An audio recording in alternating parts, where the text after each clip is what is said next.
રામનાથ મિત્રો, સ્વાગત છે તમારું અમારી ચેનલ સાસ બહુ કિચનમાં। અને આજની આપની રેસીપી છે શિવરાત્રી સ્પેશિયલ। તો આજે આપણે બનાવવાનું છે શક્કરિયાની ખીર। તો ચાલો બનાવીએ શક્કરિયાની ખીર। તો જો આ છે શક્કરિયા, આ છે દૂધ, અડધો લીટર દૂધ લીધું છે આપણે, આ ખાંડ, પછી ઘી, દ્રાક્ષ, કાજુ અને એલચીનો પાવડર। જો સૌ પ્રથમ આપણે આ જે શક્કરિયા છે એને આવી રીતના એક સ્ટીમરમાં સ્ટીમ કરી લેશું। ગેસ ચાલુ કરી એમાં આપણે પાણી નાખશું।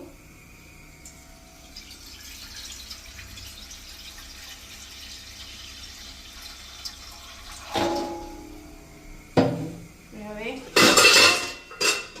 એમાં આ રીતનું છીબું મૂકી અને શક્કરિયાને આપણે બાફવા મૂકી દેશું। આ રીતના શક્કરિયા મેં ધોઈને જ લીધા હતા, કારણ કે આમાં ધૂળ થોડી એવું બધું વધારે હોય એટલે આપણે ધોઈને જ યુઝ કરવાની બધી વસ્તુ। જો આ રીતના મૂકી દીધા બાફવા। હવે આને ઢાંકીને આપણે 10 થી 15 મિનિટ સુધી બફાવા દેશું।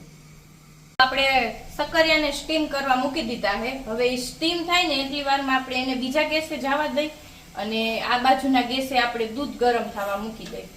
જો આપણે આ રીતની એક કડાઈ લઈ લીધી છે, એમાં આપણે આ ઘી એડ કરશું થોડુંક, એક નાની ચમચી જેટલું। ઘી ગરમ થાય એટલે આપણે એમાં જે આ કાજુના ટુકડા છે એને આપણે એડ કરશું। ગેસ થોડો ફાસ્ટ કરી દઈ। તો જો આપણું ઘી ગરમ થઈ ગયું છે, એમાં આપણે આ કાજુના ટુકડા નાખી અને આપણે એને એમ ઘીમાં થોડાક શેકી લેશું। અને દ્રાક્ષ અને જે આપણે એલચીનો પાવડર છે એ આપણે દૂધ ગરમ થાય પછી આપણે એમાં ઉપરથી નાખશું। કાજુને આપણે ઘીમાં શેકી લેશું આ રીતના, એટલે સરસ ટેસ્ટ આવશે। હવે એમાં આપણે દૂધ નાખી દઈ।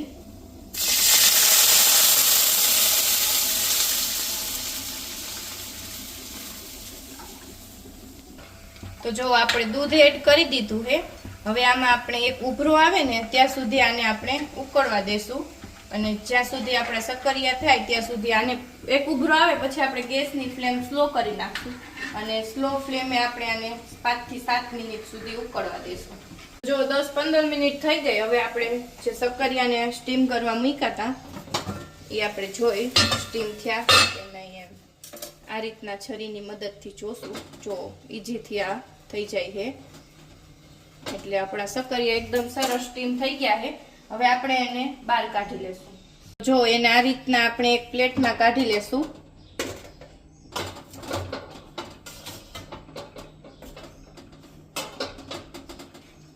તો જો હવે આપણે આની છાલ કાઢી લેશું।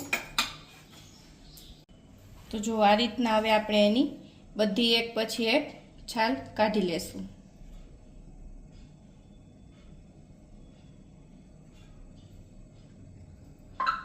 તો જો આપણે બધા આ રીતની શક્કરિયાની બધી છાલ આપણે કાઢી લીધી છે। હવે એને આપણે આ રીતના એક છીણી લઈ અને છીણી નાખશું। આમાં રેસા વધારે હોય એટલે આવી રીતના આપણે છીણીને યુઝ કરીને એટલે રેસા થોડાક ઓછા આવે એમ, જે રેસાનો ભાગ હોય એ નીકળી જાય।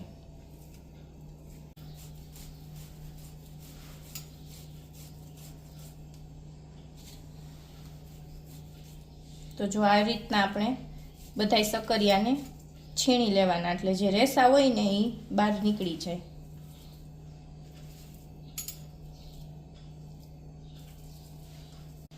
તો જો આ રીતના આપણા બધા છીણાઈ ગયા છે શક્કરિયા। આને ઘણા દૂધમાં છૂંદો કરી અને દૂધમાં બ્લેન્ડર હોત મારે એવી રીતના પણ થાય, પણ આ રીતના કરો ને એટલે રેસા બહુ ઓછા આવે। અને હવે આને આપણે દૂધમાં એડ કરી દેશું। આપણે આ બાજુ જે દૂધ ગરમ થવા મૂક્યું હતું એ દૂધ આપણું સરસ થઈ ગયું છે। હવે એમાં આપણે આ માવો જે કર્યો શક્કરિયાનો એને એડ કરી દેશું। આ રીતના એને આપણે મિક્સ કરી લેશું। હવે આપણે એમાં નાખશું ખાંડ। ખાંડ તમે તમારા ટેસ્ટ મુજબ નાખી શકો, જેટલું મીઠું તમે ખાતા હોય એ રીતના। તો જો અહીંયા મેં અડધી વાટકીની ઉપર થોડી ખાંડ લીધી છે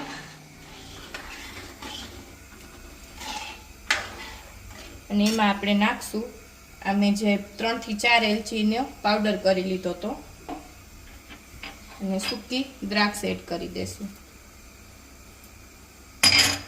બધું આપણે સરસ મિક્સ કરી નાખવાનું છે. હવે આને આપણે થોડીક વાર ઉકળવા દેશું. જો આપણી ખીર એકદમ સરસ થઈ ગઈ આ રીતની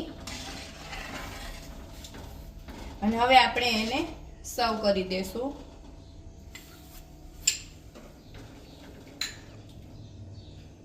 જો આપણી ખીર એકદમ સરસ થઈ ગઈ છે, તૈયાર.